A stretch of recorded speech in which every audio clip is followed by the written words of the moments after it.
അന്ന് പല സംസ്ഥാനങ്ങൾ പോയ കൂട്ടത്തിൽ ഒഡീഷയും പോയതാണ്. റൂർക്കലയും കട്ടക്കുമടക്കം നഗരമേഖലകൾ കടന്ന് ക്യാമറാമാൻ വൈശാഖിന്റെ കയ്യും പിടിച്ച് ഗ്രാമാന്തരങ്ങളിലേക്കാണ് പോയത്. കളഹന്തി, ബൊളങ്ക്, കൊരാപ്പുട്ട് യാതനകൾ കൊണ്ട് പിന്നീട് കുപ്രസിദ്ധമായ KBK ബെൽറ്റ് എന്നാണ് ചുരുക്കപ്പേര്. ആ മഹാക്ഷാമകാലത്ത് ആയിരങ്ങൾ ദാഹത്തിൽ പട്ടണിയിൽ പിടഞ്ഞൊടുങ്ങിപ്പോയ ചാവുനിലമാണ് ഒരു നരകഭൂമി. ആദിവാസി മേഖലയാണ്. ഞങ്ങളന്ന് പോകുമ്പോഴും കാര്യമായ മാറ്റങ്ങളില്ല.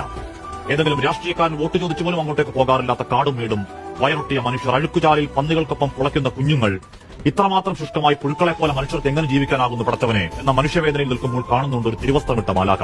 മഹാരാഷ്ട്രക്കാരിയാണ്. കോടീശ്വരനായ പിതാവിന്റെ ഒറ്റപുത്രി ഒരു കൌതുകത്തിന് ചോദിച്ചു പോയതാണ്.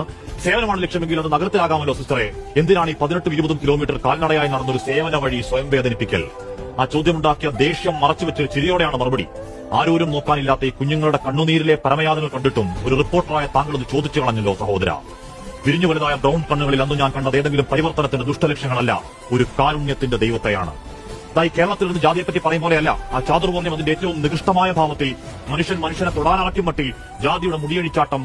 നഗരമനുഷ്യർ തിരിഞ്ഞു നോക്കാത്ത ഉൾപ്രദേശങ്ങളാണ്. ആദിവാസികൾക്കിടയിലാണ്, ദളിതർക്കിടയിലാണ്, കുഷ്ഠരോഗികൾക്കിടയിലാണ് ആ സമർപ്പിത സേവനങ്ങൾ, സ്നേഹജീവിതങ്ങൾ.